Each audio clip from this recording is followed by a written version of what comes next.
Okay, that's 2 fingers stuck on a trigger. But what did I maintain? Grip and sight picture, right? All right, so let's exaggerate. Which is the one that we haven't covered yet? Screwing up.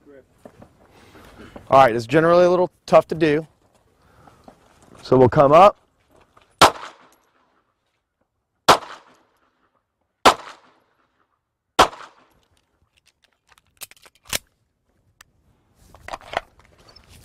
And I'm putting all 3 to work, right? So now I've had a crappy grip, but I did have a good sight picture, and I did have what? A good trigger control. So when you look at your dots, and you start to diagnose your target, that's what you're kind of asking yourself. How is my sight picture? Obviously, you're shooting with your eyes open, right? Common sense. But then the next thing that you're asking yourself is, how is my grip? How is my trigger control? How are all 3 of those things? Because our goal was to have all 3 of those things working for us. So I'm going to go hot again.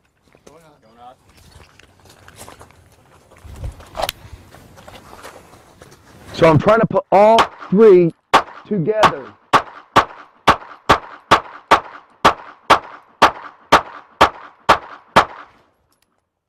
That's how I put all 3 together. I want to use all 3 of those at the exact same time. That's a perfect world, okay? So as you guys are diagnosing yourself over those 7 fundamentals, grab those 7 fundamentals and make those 3. Any questions on that? Question on stance. When you're in your firing position, where do you generally want to have your weight distributed going into your feet? You want it to trying to be pushing to the sides, rolling on the balls, or just center your weight straight down? Well, let me ask you this. If you were about to run, where generally is most of your weight? Balls of my feet. If you're about to fight, generally where is most of your weight if you were to go to a good fighting school? Balls of my feet. Okay, so the same thing is employed with the handgun. Outstanding question. Check. All right. You guys have any questions? Okay, so here's the drill. What we're going to do is we're going to start this drill off. Concentrate on dot 9. All right, everybody's going to come out here, load and make ready. So we have a few range commands that we do. Load and make ready, or gas them up. Unload, show clear, holster. Range is hot. That's a hot range, don't go forward of the line. Range is cold, cold range, but still don't go forward of the line. And then down range signifies shooters are moving down range. Any questions with that? All right, so here's the first drill. We're going to start. You'll load and make ready. Weapon system will already be out. Notice, most importantly, is that as I hold on to this weapon system, I stay in a compressed ready. I will drive out on target. I will not stay down here in this position and bring it up. Anybody know why? What am I generally seeing as I bring the gun up? Go past the target. I'll go past the target. I'm focusing on the back of my hand and the rear sight. So what I want to do now is I want to focus more on indexing that front sight, okay? Also, if I do this, what am I focusing on? Or what is the possibility that's going to happen? If I start up here and bring the gun down. Looking over your rear sight. Looking over my rear sight, again, that whip effect like you were talking about, it's just in reverse. Now, where is my priority? My priority is in what direction? Is it here, here, or here if nobody's in front of me except the threat? Right there. Right there. This is where I want to keep the gun. So if anything happens, I can even fire from this position as I'm pressing out or punching out on target.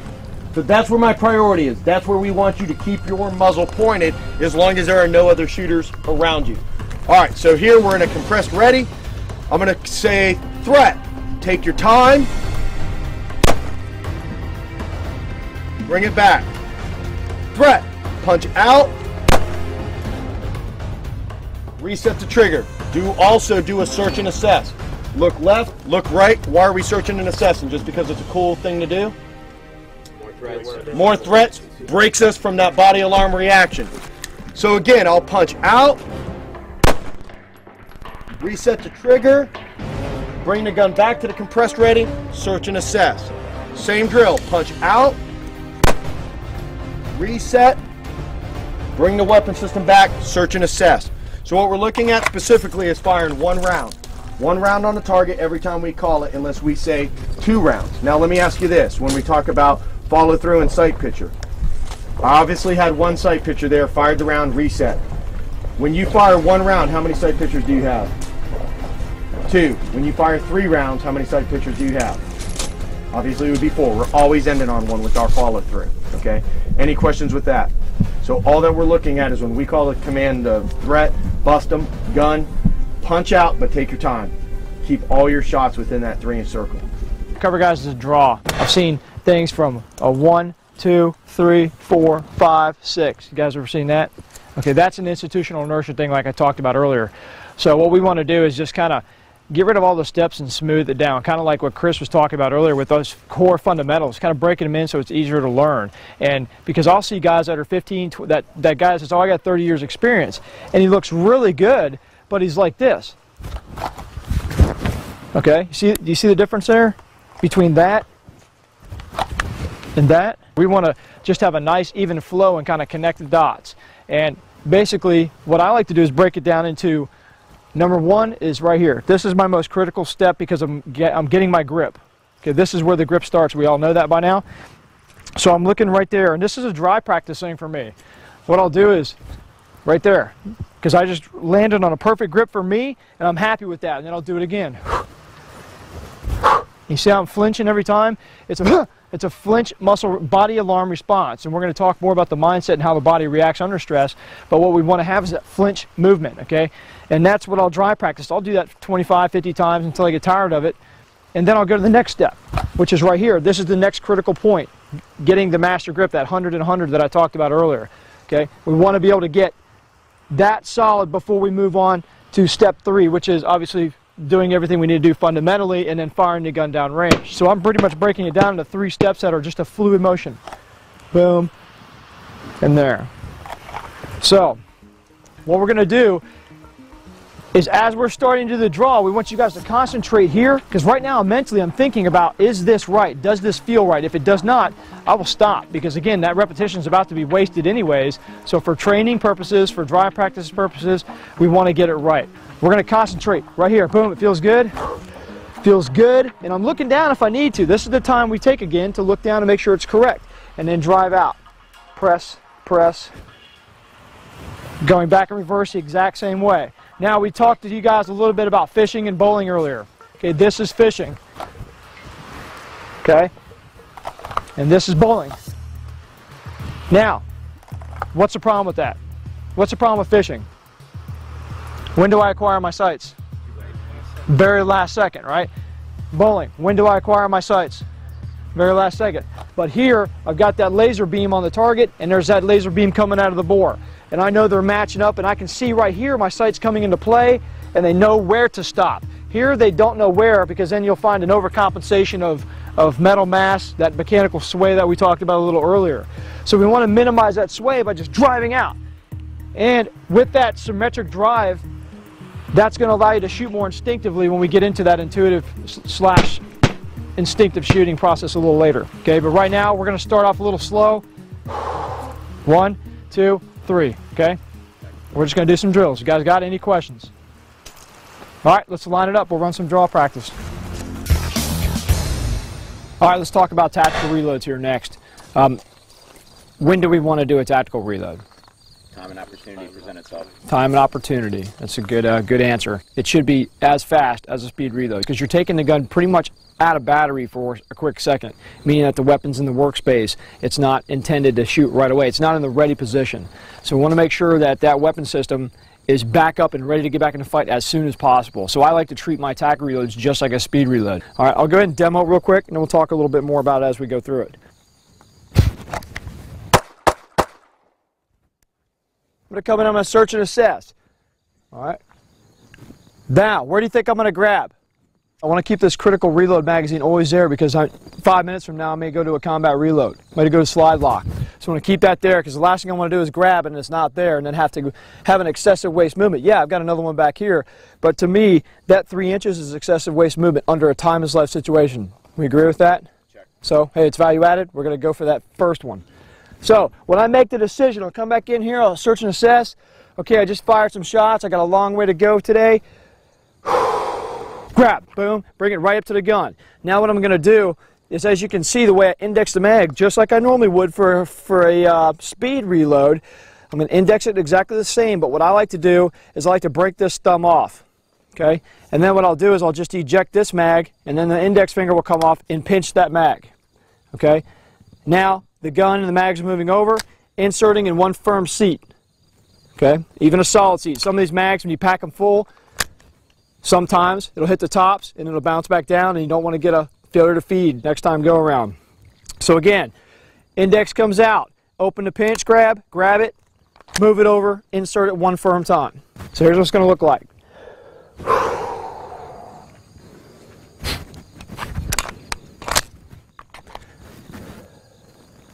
Now notice when I put the magazine back, I did take a quick second and look. Okay, now I can sit here and try to find it and fidget all day long for 3, 4, 5 seconds, or I could take a half second, put it back, and I'm done. And now I've got those extra 3 or 4 or 5 seconds to search battle space, move to the next position, continue to be that much more efficient. Okay, so just think about the efficiencies and be consistent and be deliberate. When you make a decision to do it, grab, boom, bring it up.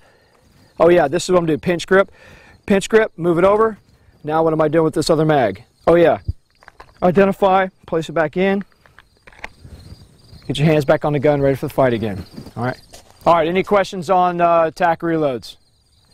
Okay, we got a different wheel gun out here, different type of weapon system. Dad, can I have you come on out? We're going to talk about the wheel gun and how to do attack reload on a wheel gun, because a lot of people don't think there really is one or may not know, so we're going to go ahead and discuss that here. Now I've got an 8-shot or 7-shot Smith & Wesson 357 Magnum here. What I did is I put a couple of extra rounds in my weapon hand pocket. This is how I typically like to load, because when I break that cylinder out, I will then hold the gun in my reaction hand, because now my weapon hand needs to be free, get the rounds, easily insert them. So I'm going to go through that here and talk about that for a second. Now, I'm going to go ahead and fire a couple shots, and then I'll simulate doing an attack reload.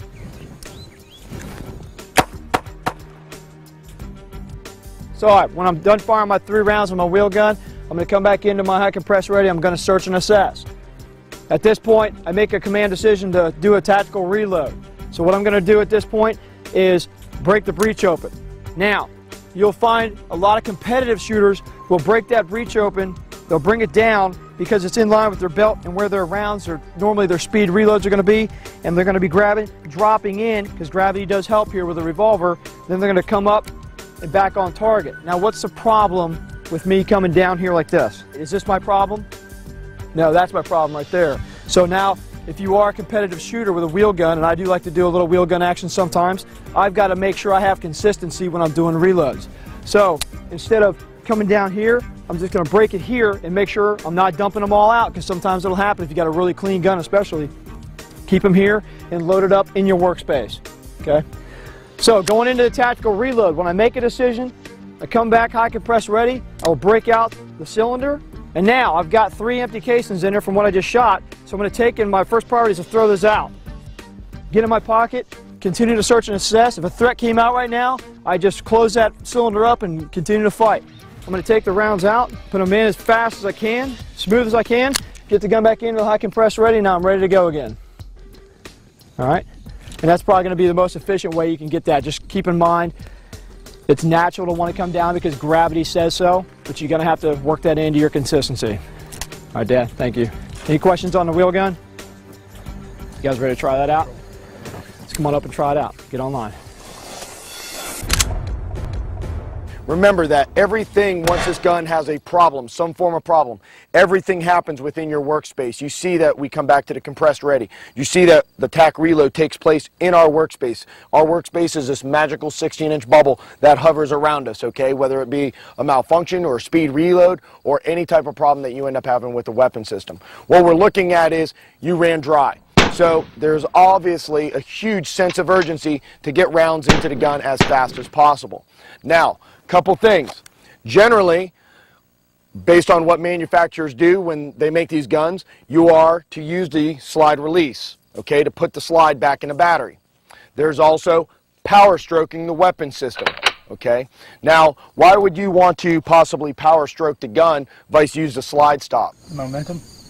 Okay, that's a little bit of controversy over people saying that as you power stroke the gun, you're actually increasing the power, therefore increasing the chances of that round seating in the chamber. But in reality, what's happening is as you pull back, what have you disengaged? What's locking a slide into position? So in reality, you're not getting any more speed. But now let's look at a lot of the body mechanics that we've covered in the past couple days. How is our admin reload? When we came out here and we admin reload, what do we do with the gun? We power stroke it, right? So look, we haven't gotten into malfunctions, but what you're going to see when you start working malfunctions is when we clear a stovepipe, our hand moves in the same position as what? Power stroking. When you have to lock slide to the rear on a double feed, what motion do you do? Come up over the top, lock slide to the rear, okay? So what you're starting to see is we're building in consistency. Now some shooters will slingshot. So they will come up and just grab the rear cock serrations and slingshot. Problem is, if you're bloody or sweaty or it's really hot or you're wet, then you're going to possibly slip off those cock serrations and not get a good stroke on the gun. So what you're trying to do is come up over the top, power stroke that gun, and then get your hand right back up on there. Now, I will tell you this. Again, it's going to be gun and manufacturer specific because some guns I am able to actually do what textbook says you're supposed to do, which is use a slide release. The bottom line here is you have to pick the technique that works for you 95% of the time, and then that's what you should do. So I can tell you generally, some guns that I run, I can't release that under stress because remember, this is a small little button right here. All right, and under stress, when your heartbeat's at about 175, we go into what? Fine, complex, or gross motor skill. Gross, we start going caveman, right? Big things, big body parts. Remember also, I'm slick. I don't have gloved hands on. You start running gloves, you also got to base the technique on how do you perform if that's how you operate. For some of you guys that are in the military and you run gloves, then if your gloves get in the way or impede that, or you are sitting here fumbling, instead of getting that gun back in the battery and back into the fight, then that's what starts to determine your 95% of success. Okay, so that's probably a couple of the most important things. What we generally will stay away from, though, is the slingshot method because the power stroke translates over to a lot of other things that we do with the gun in our workspace. Now, couple things. When the gun is out here and it goes to slide lock, all right, one of the things that I need to do, that some people need to do, is I have to start getting my thumb to the mag release button. Okay, that's one of the first steps. Reaction hand should always immediately start to index more ammunition. So we're trying to access more ammunition quicker. That is very important as well. So first movement is breaking the grip slightly. That's what I have to do. But for those that are running big hands, do you have to break the grip if your thumb can push the button? Should you break the grip? No, then you don't need to, so don't add in another step is my point. For me, my thumb won't reach unless I slightly break my grip. Once I break my grip, obviously this hand has come down, sweep into the body line, and that's another key feature right there. Once you're here, this hand comes in. My thumb hits the center portion of my body. So from here, my thumb hits the center portion of my body and starts to begin the sweep. I index this magazine. I come out, start here, sweep to the next magazine, and it's in. Obviously, it's extremely important, like Travis has mentioned before, consistency, so I keep my mags in the same place. Now, some people may notice that I ride my mag forward, but I still do that concealed. Okay, so I stay consistent all the way throughout. Now, whether you're shooting some types of competitions, they won't let you because you have to be behind. That's fine, but that's not where I'm keeping my gear. I'm keeping it where I can reload the fastest. So we're talking about what the reaction hand does. It's up on the gun, it index, come in, thumb hits the center line of your body, starts to sweep, drives this thing in. You also need to get a very good purchase on your magazine. That's extremely important as well, which means that my index finger is running along the magazine like this. Also, the magazine is seated deep into my hand. So when I drive this thing in with one motion, I want to seat it in one motion. Okay, just like Travis said earlier, we don't want to just tap, tap, and then get our gun into the fight. One motion, the mag goes in, put it into battery, get those rounds off. Okay, now, some people will have a hard time breaking a grip. They won't feel comfortable right here. Remember, once you break a grip, you got to re-grip the gun before you get this mag in it. Because if you have a very light grip on the gun, you're driving this thing in at how fast? 200 miles an hour. We drive at 200 miles an hour under stress. We're grabbing gear at 200 miles an hour under stress. But what portion do I have to pay attention and slow down at? right here. Okay, so quick to the magazine. Once you get it, quick to the gun, but be sure that it's seated, and then get it in and get it back up into the fight. Also, another note to add. This is generally where, if you don't have a good grip established, most people right after they take this hand off the gun, they get back into just grabbing onto it. I call it taking what you can get. And you never know how long you're going to be in that sustained fight for, so you want to be able to get those rounds in the gun, establish a good grip, because if you have to do a non-standard response, basically running somebody to the ground, you better have a good grip on that gun, or you're going to have a lot of flyers downrange, which those flyers are liabilities, lawsuits, or even worse for possible military as well. So I'm going to fire a series of rounds, speed reload the gun, get it back up into the fight. Go to slide lock, break my grip, dump the magazine, insert, everything is done into my workspace, my hand comes up, reach back, establish a grip, search and assess. Okay, now I'm going to use a slide stop, or slide release. Dump, insert, slide release. Easy to do static, a little bit tougher to do under stress. All right, one of the other things that you want to take a look at and understand is that when my weapon system is here and I break it into my workspace, some people wonder how high actually I'm bringing the gun. I'm looking over the muzzle. I'm looking over the muzzle, but my eyes are on this plane. They shift down so that I can actually insert that magazine and get the gun back up into the fight. Sometimes people will be really dramatic bringing the gun here so that they can index, and ergonomically, all that we've done is taken the straight up and down complication like this and turned it into a horizontal complication, meaning it's not flowing as fluid as it could be based on the way body mechanics are getting the gun into the fight.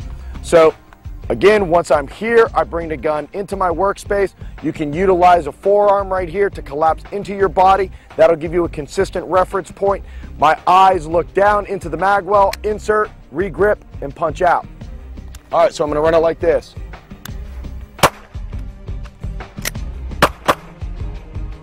Some weapon systems. This is kind of one of those things, those situations, it's gun dependent. And you're also going to have to base this, what I'm about to show you, on whether you can do this 95% of the time. If you guys can, then it's something that you might keep in your inventory. If it's not, and you can't do it 95% of the time, then just stick with one particular technique, more important. Generally what will happen is on these weapon systems, the M&P, and I'm going to show you on the Beretta as well, once you're here in this position and you dump and you start to insert right here, if you get it in and you start to hit on the 90, the slide won't go forward. Okay, any hit on the 90, the slide won't go forward. But on the 45, on this angle right here, the slide will go forward. So what I try to do on this particular gun is incorporate it into one motion so I can drive my hand right into the grip. So that works on this type of weapon system. On the Beretta, same thing. On the 90, this thing generally does not work on the 90 when I hit it. Hit it up forward, I'm back up. Okay? Now, let me ask you this. Does that mean that you should do that technique? What if you can use a slide release? What should you use? What should you use? What the gun was designed for. So if you can use a slide release, use it. If you can't use that, what's your next step that you should use, alternative-wise?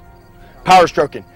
If you can, 95% of the time, ensure that you can get a good speed reload by doing that on the particular guns that it does apply to, then that's something that you need to consider. That's all. I'm not saying that you have to do it. You just need to think about it. Bottom line is, what works 95% of the time?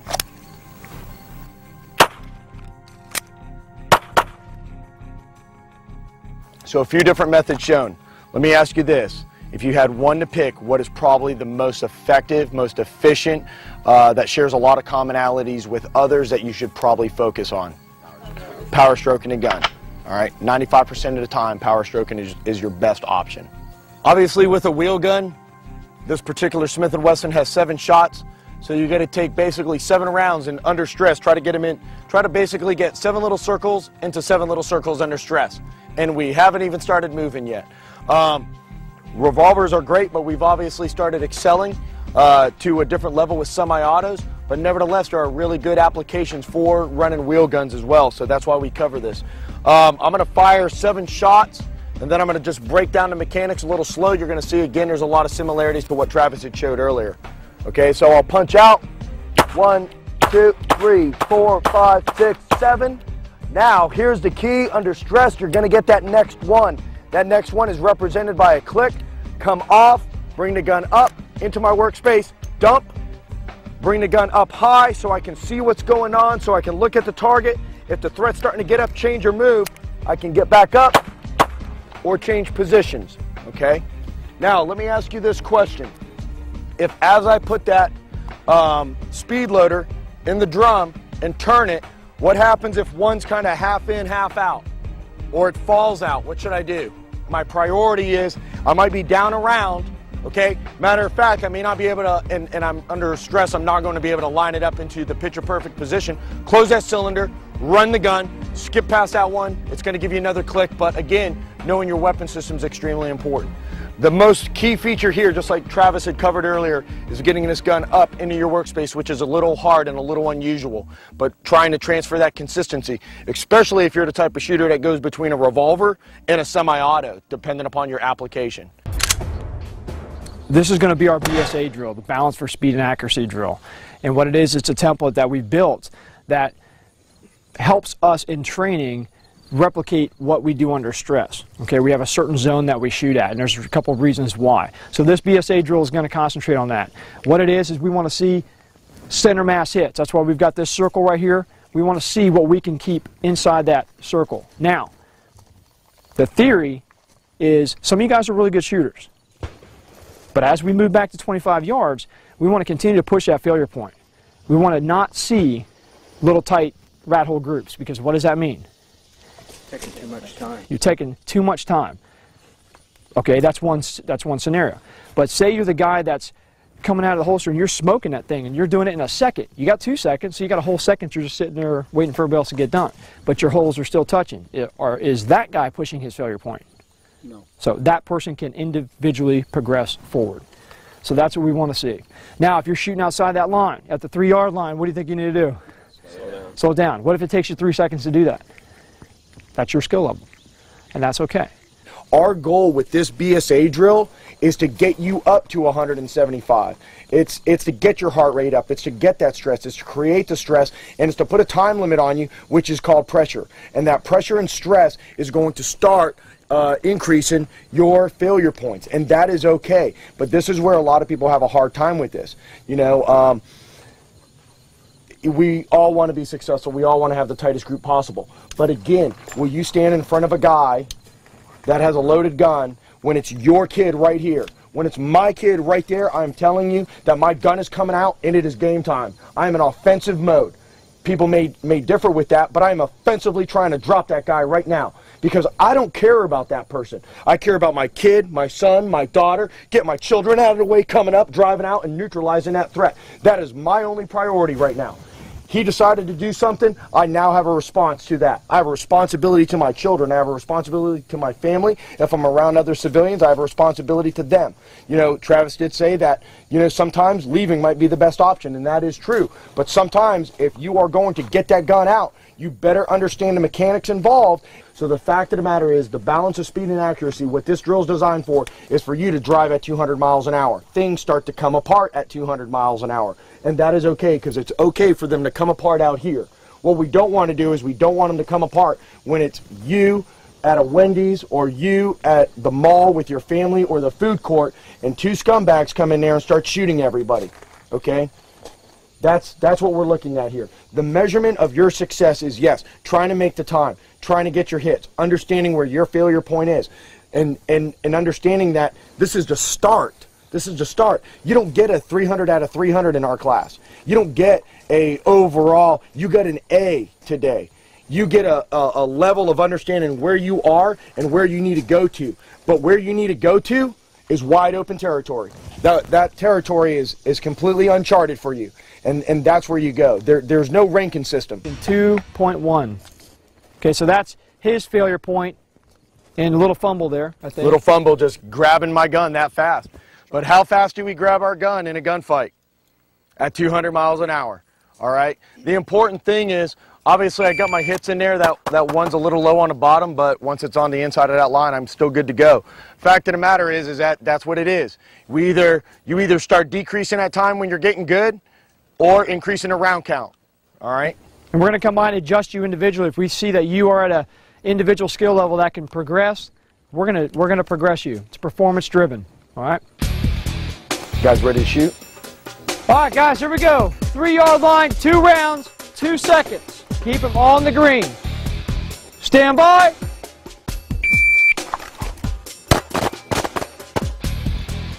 .295, guys. 295. Back it up to me. 7-yard line. Here we go. 7-yard line, 2 rounds and 2 seconds. Stand by.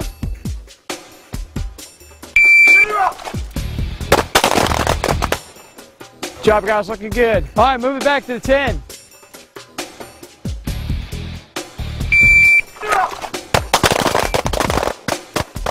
Safe. Sights up on target. After the 15. And obviously, we know what we're aiming at. We're going to continue to do that more.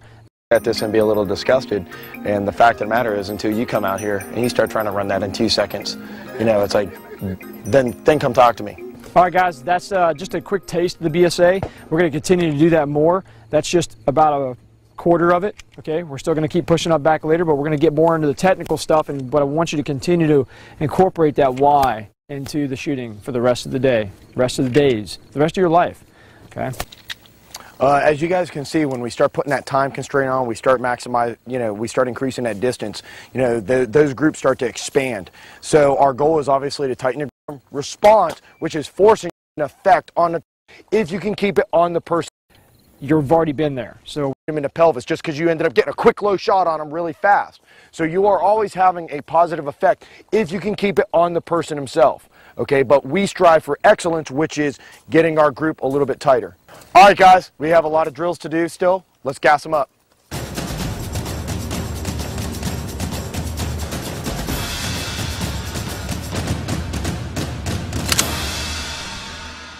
let's start incorporating some malfunctions into our training. I like to knock out the malfunctions kind of early on, so as you start having them, which maybe some of you guys have already had, you've already been there. So we're going to knock it out right now. That's why we cut the B.S.A. a little short, so we can do this, and then we're going to get back into that in case you do have those malfunctions, you're prepared. There's only 4 types of malfunctions a semi-automatic pistol can have. Okay, that is scientifically proven. Now, yes, there's other ammo malfunctions, there's mechanical malfunctions, but we're not talking about those. So there's only 4 malfunctions a handgun can have unless it's mechanically broken. Okay, those four malfunctions we can fix right there on the spot. I like to break them down and isolate each malfunction and concentrate on the fundamental, on the technique that works to clear that particular malfunction. Now again, a part of that institutional inertia thing that I keep talking about, all our lives we've been taught to immediate action, tap, rack, bang. Some of you guys may have been taught that. Some of you new shooters may have never even heard that before. Basically what that means is I have an immediate problem with my gun. I don't know what's wrong with it. So tap the magazine to make sure it's seated because that might fix some problems. Power stroke the gun because that might fix some problems, and then attempt to fire again. And if that doesn't work, then you go into a remedial action, which means basically take down the gun. Lock the slide to the rear, take all the source out of it of ammo, take the ammo out of the chamber, clear the gun out completely like you're about to do an administrative reload on the gun, and then get the gun back up with a speed reload, get back into the fight. That would be remedial, being worst case scenario. So identifying each one of these malfunctions is crucial, and only because it makes you a better problem solver, which obviously makes you a better shooter, and it makes you understand the mechanics of the gun. So instead of just being told, hey, tap, rack, bang, or strip it and then rebuild the problem to kind of find a solution, let's just identify it and find a solution just like that, and you'll see the efficiency that goes into it. We have a very simple solution for this. The solution is identifying a certain point on the handgun. That certain point is the rear of the slide. All right, we've got a 10 degree tilt. The 10-degree tilt, what it is when I am extended and something's wrong with this gun, whether it's a mushy trigger or it's a dead trigger, a click, okay? I look right here. I have 2 points of identification, here and then in the chamber, okay? But do I need to bring the gun back to look at that? All I got to do is right here, 10-degree tilt is right there. So if something's wrong with this gun and it will not fire, this 10-degree tilt right now will allow me to problem solve all 4 of those malfunctions. Because it's telling me what's wrong, and therefore I can tell the gun a solution. So 10-degree tilt, that's it. First point is right here. What I'm looking for right here is to see if the gun is in battery, and I'm sure I probably got a click at that point, which means what? Failure to fire, failure to feed. Okay, and then there's a solution for that that will give it. The other one here is out of battery. If it's out of battery, it's going to look like that. So you can see my one stop is going to tell me if it's out of battery or failure to feed. Failure to feed, again, the gun looks perfectly normal. If I tilt it up, what am I looking into now? Looking at the chamber area. That'll tell me if I have a stovepipe or a double feed. Those are your 4 malfunctions that you're pretty much going to have with a gun. All right, so let's work through the first one, failure to feed. Here's what it's going to look like. You maybe did a tack reload. You did an improper administrative reload. So we're going to extend out. I'm going to get a shot.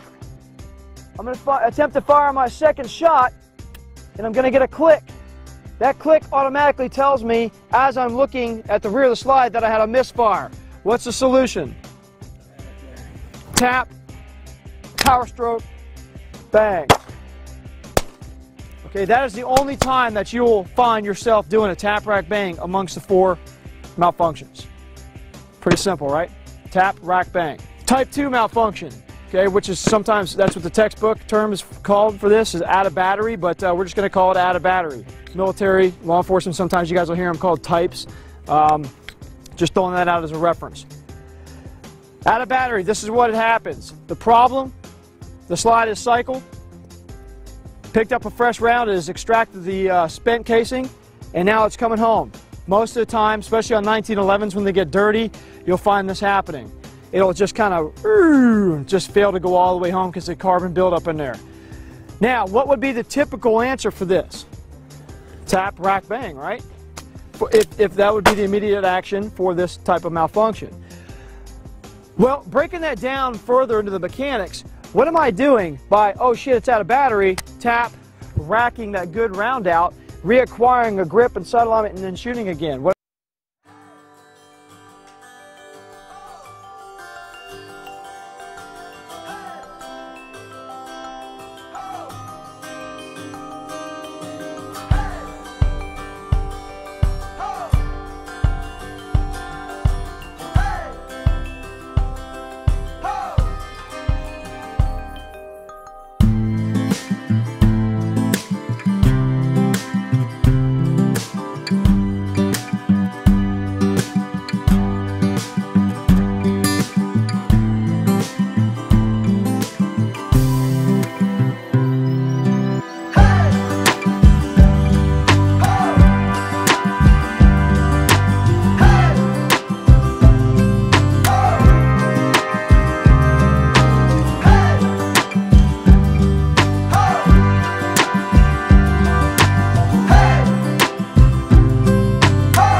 out. You guys saw from the B.S.A template in 2 seconds how long that is. Now imagine being in an active gunfight and having a malfunction. And when things go wrong, they go wrong very fast. Now imagine getting shot. Okay? Now you're shot. Maybe it's a leg. Maybe you're on the ground and you're trying to clear this thing out under that 5 to 6 seconds. Maybe you're shot in the arm. You ever thought about clearing a malfunction with single hand only? How do you lock the slide to the rear with one hand? Okay, we'll get into that later. But it does get worse. That's what my point is here. So for the double feed, let's set it up. I'm going to take that round out of the chamber. I'm going to drop it down in the chamber manually. I'll then take my magazine. Try not to lift the gun up because the round will come out. Keep it down. Insert the magazine. Ride the slide home towards the round. Now you see a double feed in there. When I drive out to attempt to fire, you're going to feel a mushy trigger. When I identify 10 degrees right here, I see a double feed. I don't need to bring it back and go, oh my God. I can see it right here at the 10-degree tilt. So what do I do first? What's the first step you think I would do to try to problem solve this? Pull the magazine out? Okay, it's one option. Or you can what?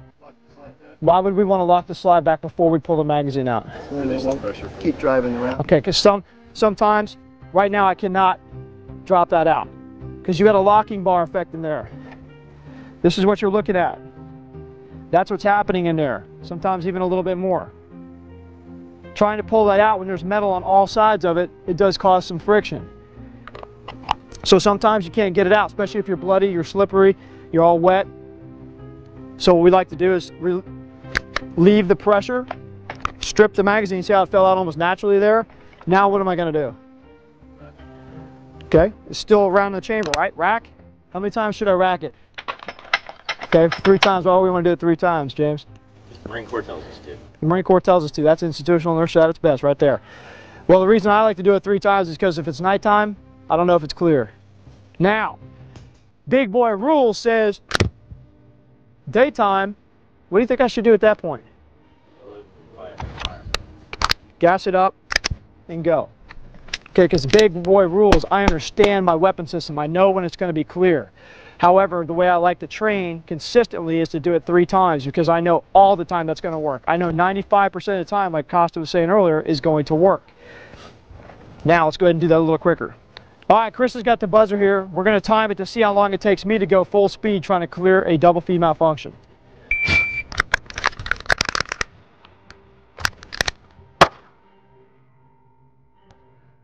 Four, three, three. 4, 3, 3. Good job. So that's going as fast as I can. That's almost 5 seconds, 4.5 seconds roughly there. That's in a perfect world. Nobody's shooting back at me.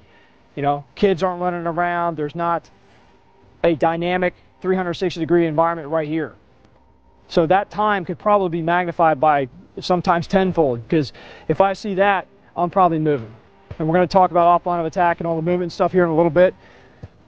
But think about that in reality. So you're not going to sit there and just fix it. But problem solve is a key point here. That is crucial. Identification is the first thing. Just like when we're going to start shooting and moving, the first thing we're going to do is we're going to orient, right? We're going to observe. Same thing here. Something happens to the gun, you need to orient the gun so I can observe, so I can give it an actual answer that it needs. Not sit here and just do all kinds of crazy stuff. I see it every class. I see it in the military. I see it in law enforcement. I see it with people that come out just as competition shooters. They have a malfunction and they give it the wrong answer. Whether you win or lose out here, if you want to look at it as a game, will determine whether you live or die. So that's the seriousness. That's the truth behind it. So problem solve, problem solve, problem solve. That's what's going to make us better shooters, guys. Okay? All right, guys, we do have a revolver out here, and things need to be handled slightly different. So, Dad, could you come on out, please? Okay, for the revolver, you could have a misfire, but obviously there's no magazine here. There's nothing that you're going to end up tapping. Once the cylinder gets into the locked position, what do you think? And this is how you have to break this down. You have to understand at least the fact that you're not out there counting rounds, but you should have an understanding of, did you just load your gun? Have you shot it yet? If I just loaded this revolver, put it on my side, I haven't fired it yet, I come out of the holster, pull the trigger, 1, 2 rounds go off, and the next one goes click. What do you think I should do? Because I can't tap and rack it, right? So in a sense, I've had a, what type of malfunction have I had there? Ammunition problem, right? What's that? Okay, could be a hang fire, misfire, but obviously what am I going to do? Pull the trigger again, because the cylinder is going to rotate that torpedo to that next slot, okay? And then you're going to run that gun. So a little bit of common sense and problem solving has to take over, knowing the condition of your weapon, being the weapons master and not its bitch, okay? So the fact remains, if you pull the trigger and it goes click, pull the trigger one more time. Now, there's another time that this could actually happen to you as a shooter if you're running a wheel gun, and that is, does anybody know when? Notice, yeah, an empty chamber. Why would that happen, Matt? What, okay, tactical reload, or what happens sometimes on a speed reload? There, in this particular revolver, are 7 little holes that you need to get 7 little bullets into. What is likely to happen if you've messed with speed loaders before? One will drop out, right? Or 2. So sometimes what will end up happening here is you just don't, you didn't get it in there. What do you think your priority is at this point? Pick that one up off the ground, then close it after you reload it, or just close that cylinder and get it in a fight. But you know, or you should have enough situational awareness because you just got that speed loader in there, turned it through it, and you saw that one fall out. You should have enough situational awareness to know at some point that's going to come back into play again. All right, here's the drill, guys. We're going to fire 2 rounds. 2 rounds. If you encounter a malfunction inside those 2 rounds, problem solve and fix it.